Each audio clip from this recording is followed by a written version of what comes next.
Christy, my daughter, Mama Christy began. How is life in the city, my dear? Try to send some money home as soon as possible. I am sick and I need money for medicine. Christy's heart melted. She assured her mother that she would send money soon, even though she had no idea how she would do it. After the call ended, Christy turned to Amanda with tears in her eyes. Even if I'm going to starve, please help me with a little money so I could send to my sick mother in the village. Are you not a woman like me? Don't you have what I'm using to make money? She said mockingly. That night, Christy couldn't sleep. She kept thinking about her sick mother and the expectation placed on her. By morning, feeling desperate and trapped, she told Amanda that she was ready to do whatever it takes to make money.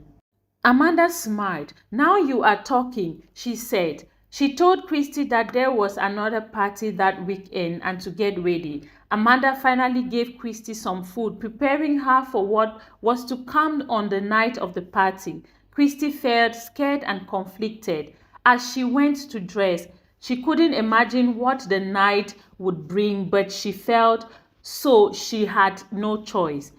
As they drove to the party, Amanda gave some last-minute advice. Remember, the men here are rich and powerful. Be nice to them. Do whatever they want you and you will be rewarded handsomely.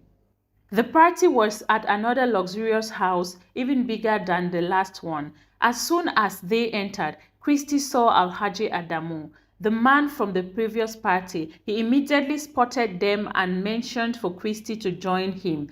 As the party came to an end, Christy followed Alhaji Adamu to his private room. When they reached the door, he asked her to go in first. As Christy opened the door, she was horrified to see a dog sitting on the bed staring at her intensely. Christy thought to run, but Alhaji Adamu was blocking the doorway, smiling and holding bundles of money. Sleep with my dog and all this money will be yours, he said. Christy was disgusted. She had thought Alhaji Adamu wanted to sleep with her himself, which was bad enough, but this was far worse than what she could have imagined. As Christy stood there frozen with fear and indecision, she remembered her mother's word, but then she thought about how much this money could save their lives. Christy made the most difficult decision in her life. Fine, she said, her voice barely a whisper. I would do it. Alhaji Adamu's face lit up with a cruel smile. He entered the room and sat on the chair, preparing to watch the horrific scene unfold. The next day, he drove her home in his luxury car. When Christy entered Amanda's apartment, her friend hugged her and said, "Well done." Christy broke down, crying, overwhelmed with shame and regret. Amanda tried to console her, saying, "Don't cry, Christy. It only hurt the first time. Look at all the money you made in just one night. This is how you become successful." For days, Christy was depressed and could barely eat or sleep, but eventually she tried to push her feelings aside and focus on the money she had earned. She rented a big apartment, bought a car and sent money to her mother in the village. Mama Christy was overjoyed. "Oh, my daughter, God bless you and your business," she said, not knowing the truth about how Christy had obtained the money. Christy became known as one of the most successful women in the city.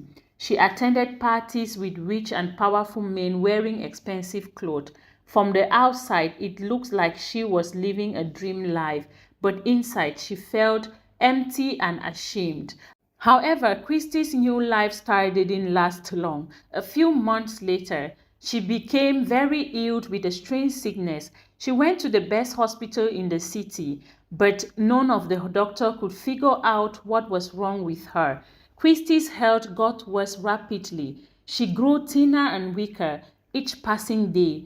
All the money she had made went to pay for medical treatment and hospital bills, but nothing seems to help. Eventually, she had to sell her apartment, her car, and all the expensive possessions to pay for more treatment. When she ran out of money and the hospital could no longer help her, Christy was taken back to her village. Mama Christy was shocked when she saw her daughter, the vibrant, healthy young lady who had left the village months ago was now a shadow of her former self. She was talking to the local traditional healer, and the old woman looked at Christy with sad, knowing eyes. "Child," she said, "what have you done to yourself in the city?" It was there that Christy finally broke down and confessed everything. She told her mother and the healer about the parties, the men, and the terrible things she had done for money. She cried as she spoke about her shame and regret.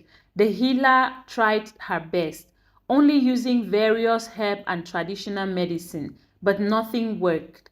3 days after returning to the village, Christy passed away in her mother's arms, whispering apologies with her last breath. As preparations were made for Christy's funeral, the true story of what had happened to her in the city came out, and the villagers were horrified to learn about the things Christy had done. On the day of the funeral, the entire village gathered to mourn as the body was lowered into the grave, and the villagers shook their heads sadly. "Truly, money is not everything," they said. Mama Christy was inconsolable. She had lost her only child, and now she understood the terrible price Christy had paid for the money she had sent to her. In the city, Amanda heard about Christy's death. Fearing the villagers would blame her for her role in Christy's faith, she quickly packed her belongings and fled the country.